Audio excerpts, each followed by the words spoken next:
ನಮಸ್ಕಾರ. ನಾನು doctor ಮಹತಿ M ಚಾತ್ರ, panchakarma ವಿಭಾಗದ ತಜ್ಞೆ. ಪಂಚಕರ್ಮ ಎಂಬುದು ಆಯುರ್ವೇದದ ಒಂದು ವಿಶೇಷವಾದ ಚಿಕಿತ್ಸೆ. ಪಂಚ ಅಂದರೆ 5, ಕರ್ಮ ಅಂದರೆ ಚಿಕಿತ್ಸೆ. ವಮನ, ವಿರೇಚನ, ಬಸ್ತಿ, ನಸ್ಯ ಮತ್ತು ರಕ್ತಮೋಕ್ಷಣ ಇವುಗಳನ್ನು ನಾವು ಪಂಚಕರ್ಮ ಅಂತ ಕರಿತೇವೆ. ಈ ಪಂಚಕರ್ಮಗಳನ್ನು ಮುಖ್ಯವಾಗಿ ನಾವು ದೇಹದಲ್ಲಿ ಸಂಗ್ರಹಗೊಂಡಿರುವ ದೋಷಗಳನ್ನು ಮತ್ತು ವಿಷ ಪದಾರ್ಥಗಳನ್ನು ಹೊರಹಾಕಿ ದೇಹ ಶುದ್ಧೀಕರಣಕ್ಕೆ ಉಪಯೋಗಿಸ್ತೇವೆ. ಇದರಲ್ಲಿ ವಮನ ಅಂದರೆ ದೇಹದಲ್ಲಿ ಹೆಚ್ಚಾಗಿರುವ ಕಫದೋಷವನ್ನು ನಾವು ವಾಂತಿಯ ಮೂಲಕ ಹೊರತೆಗಿತೇವೆ. ವಿರೇಚನ ಅಂದರೆ ದೇಹದಲ್ಲಿ ಹೆಚ್ಚಾಗಿರುವ ಪಿತ್ತ ದೋಷವನ್ನು ಬೇಧಿಯ ಮೂಲಕ ಹೊರತೆಗಿತೇವೆ. ಬಸ್ತಿ ಅಂದರೆ ಎನಿಮಾ ಅಂದರೆ ಕಷಾಯ ಅಥವಾ ತೈಲವನ್ನು ನಾವು ಬುಧ ಮಾರ್ಗದ ಮೂಲಕ ನೀಡಿ ವಾತದೋಷದ ನಿವಾರಣೆ ಮಾಡ್ತೇವೆ.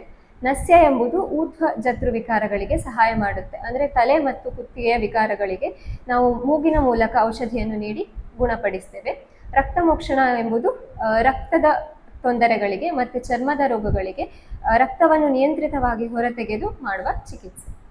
ಪಂಚಕರ್ಮ ಚಿಕಿತ್ಸೆಯು ಕೇವಲ ರೋಗಿಗಳಿಗೆ ಮಾತ್ರ ಅಲ್ಲ, ಆರೋಗ್ಯವಂತ ವ್ಯಕ್ತಿಯು ಕೂಡ ತನ್ನ ಆರೋಗ್ಯವನ್ನು ಹೆಚ್ಚಿಸಿಕೊಳ್ಳಲು ಮತ್ತು ಜೀವನ ಶೈಲಿಯನ್ನು ಉತ್ತಮಗೊಳಿಸಿಕೊಳ್ಳಲು ಪಂಚಕರ್ಮ ಚಿಕಿತ್ಸೆಗಳಿಗೆ ಒಳಗೊಳ್ಳಬಹುದು.